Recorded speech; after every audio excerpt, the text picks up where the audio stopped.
Pais amadas, louvado seja o nome do nosso Senhor. Estamos na leitura do livro Criada para Ser Sua Ajuda Idônea. Descubra como pode Deus fazer glorioso teu matrimônio. Da irmã Debbie Pearl. Tradução Maria de Fátima Couto Pires. O capítulo que iremos iniciar hoje é o capítulo 10. Oremos. Senhor, obrigada por tua grande misericórdia sobre as nossas vidas, Senhor. Obrigada por nos ajudar, Senhor, na caminhada cristã, por termos o advogado junto ao Pai, nosso Senhor Jesus Cristo, que intercede por nós, que de fato entende nossas lutas, porque Ele aprendeu pelo que Ele padeceu. Obrigada, Senhor, porque o Senhor não é alheio às nossas fraquezas, às nossas limitações, pelo contrário. O Senhor tem nos suprido em graça, graça sobre graça, dia a dia, para que possamos, de fato, compreendermos, aplicarmos e vivenciarmos de modo sobrenatural, pela graça do Senhor, tantas coisas em nosso matrimônio. Obrigada porque os frutos, de fato, são movidos pelo Teu Santo Espírito. Obrigada porque o Senhor não desiste de nós e quer nos trazer cada vez mais para mais obediência dentro daquilo para o qual o Senhor nos chamou. Obrigada, Senhor. Nos ajude neste tempo aqui, em nome do Senhor Jesus. Seja com cada uma de nós, ordenando nossa mente, ordenando nosso ser e nos ajudando não só a entendermos, mas continuar aplicando aquilo que o Senhor tem esclarecido em nossa mente e em nosso coração e nos ajudando a vivenciar e a obedecermos a Ti. Em nome de Jesus. Amém. Amadas, estamos iniciando agora o capítulo 10. As suas reações te definem. A mulher sábia, ela não sonha com o que poderia ter sido. Ela não se considera um presente de Deus para os homens. Portanto, ela está feliz e contente com suas circunstâncias atuais. Mesmo quando te casaste, já tinha certas convicções básicas. Podia distinguir entre o bem e o mal. Fazia o que considerava correto e nada te poderia persuadir do contrário. Mas agora, descobres que tu e as suas convicções são postas em dúvida por alguém que, quem sabe, não compartilha das suas normas estabelecidas e nem da sua visão do mundo. Ele poderá ser mais liberal que você, mais permissivo, ou pode ser mais rígido e legalista. A presença de filhos complica ainda mais a situação. Se queres, sobre todas as coisas, fazer o que convém a eles, mas você está submissa à autoridade de outro. A vida não anda como você havia planejado e não pode atuar nem reagir como você gostaria. Encontraste pressionada até o limite de tua paciência e logo você reage com ira, insubordinada e de forma egoísta. As reações não são ações premeditadas que brotam de nossas melhores motivações, cuidadosamente planejadas, pensadas. São respostas emocionais que se desatam como cavalos indomados quando nos sentimos feridas, lastimadas, enganadas ou incompreendidas. Geralmente são contenciosas, confrontantes, vingativas e, em ocasiões, punitivas. As suas reações te liberam de suas inibições sociais e manifestam o que geralmente é por dentro e no que você crê no mais íntimo do seu ser. Eu vou repetir essa frase. As suas reações te liberam de suas inibições sociais e manifestam o que geralmente é por dentro e no que você crê no mais íntimo do seu ser. Perdemos nossa fachada cuidadosamente conservada quando somos pressionadas mais além de nosso pensamento calculado. Então, se manifesta quem de fato, em realidade, nós somos. Podes controlar suas reações futuras se mudar a sua maneira de pensar antes que chegue o momento da pressão e tenha que então responder. A sua maneira de pensar todos os dias determina a sua maneira de sentir e determinará a sua maneira de reagir em situação de estresse. Os investigadores têm calculado que uma pessoa tem em média 40. Os investigadores têm calculado que uma pessoa tem uma média de 40 mil pensamentos diários. O coração está cheio de pensamentos, e é dessa reserva de pensamentos que a boca fala palavras de elogios ou palavras de amarguras. Quando se aplica a pressão e se rompe a tampa da represa, não pode controlar o que diz, porque falarás da abundância do seu coração. Dos 40 mil pensamentos que tivestes neste dia e de todos os dias anteriores. O homem bom, do bom tesouro do seu coração, tira o bem. O homem mau, do mau tesouro do seu coração, tira o mal.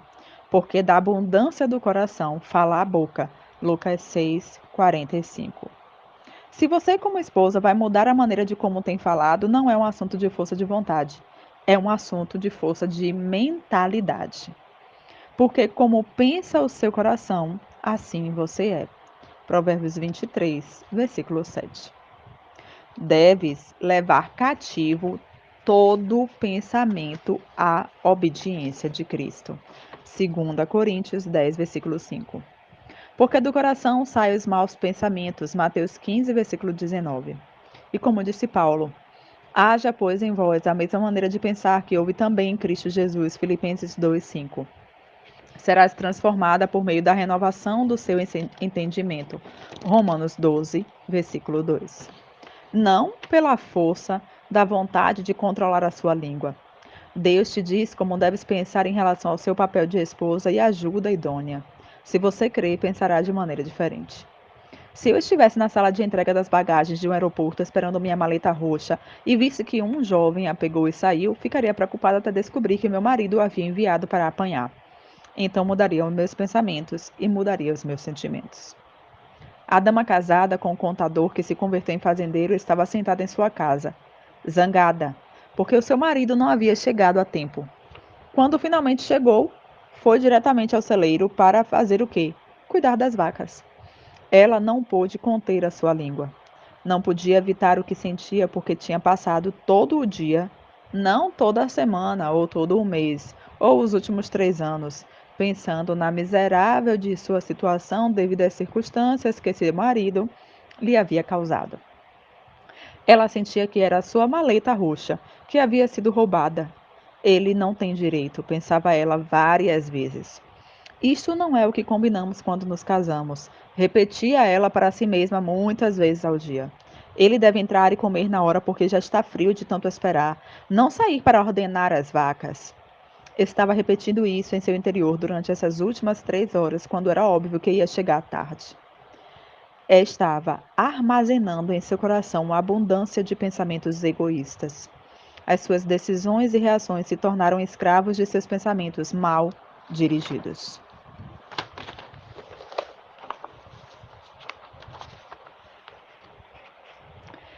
O que poderia ter feito para mudar os seus pensamentos? Poderia ter aprendido algo que não sabia, não somente pelo conselho deste livro, e sim do livro de Deus, que é a Bíblia. Ela não havia sido criada para escolher a vocação do seu marido, nem para escolher o estilo de vida dele nem a dela. Ela foi criada por Deus para ser ajuda idônea para o seu marido. E no caso dela, isso significava converter-se em mulher do campo, ajudante de um fazendeiro de vaca leiteira. Não é necessário que goste das vacas, mas ela foi criada para ajudar um homem que gosta de vacas.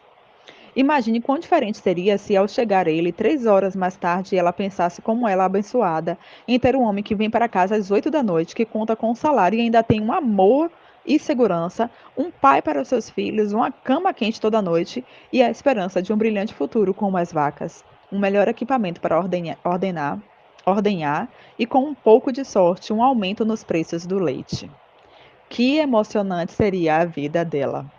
Que fascinante o novo seria cada dia, uma aventura no campo, em um lugar de estar esgotada com todo o aborrecimento da cidade. Umas quantidades sem fim de mulheres estão sentadas em casa, sozinhas, temendo seus ex-maridos possam mudar de pensamento outra vez e perguntando-se para onde irão mudar elas, se seus filhos no mês seguinte, quando serão tiradas de suas casas.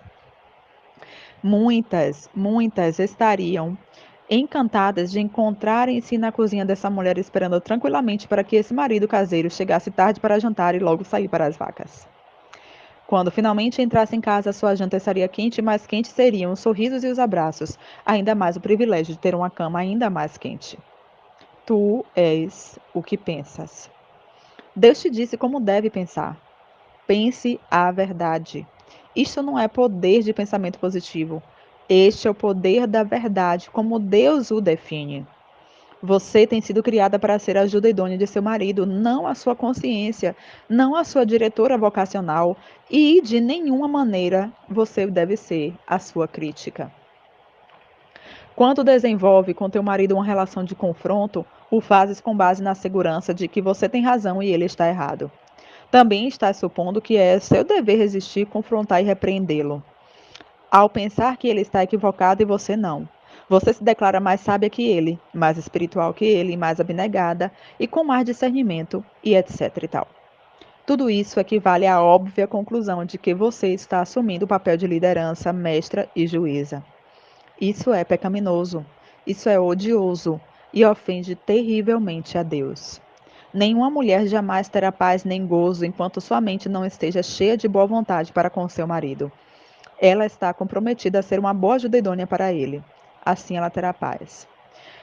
É tua vida, em grande parte, uma reação contra ofensas reais ou imaginárias?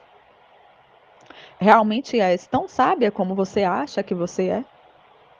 Façamos então o seguinte teste de sabedoria. O teste de sabedoria. Número 1. Você tem suficiente temor de Deus a ponto de não duvidar da palavra de Deus? Número 2. Você sente em ocasiões que Deus está te castigando ao ordenar que você obedeça o seu marido?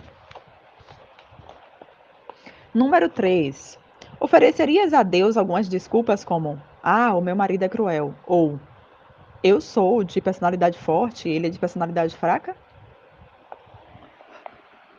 Como responderia se Deus te desse instruções a respeito de como você falar, quando calar ou como vestir e ainda como arrumar o seu cabelo? Sente-se cômoda desejando o papel que a Bíblia estabelece para a mulher, argumentando que vivemos em uma cultura diferente? Quando Deus ordena reverência, admirar por íntimo a teu marido, consideras que é pedir demais? Você está disposta a dizer: se Deus ordenar ou se quiser sugerir, então isso é o que eu farei? Foram 7 perguntas. Se você pode dizer: não se faça a minha vontade sim a tua, então pode saber que a sua oração se baseia no temor de Deus, que é o princípio da sabedoria. Então peça a Deus que te dê o princípio da sabedoria, pedindo que ele ensine a temer a ele mesmo. Para a reflexão. Temos aprendido que por natureza temos sido criadas para ser ajuda idônea dos nossos maridos.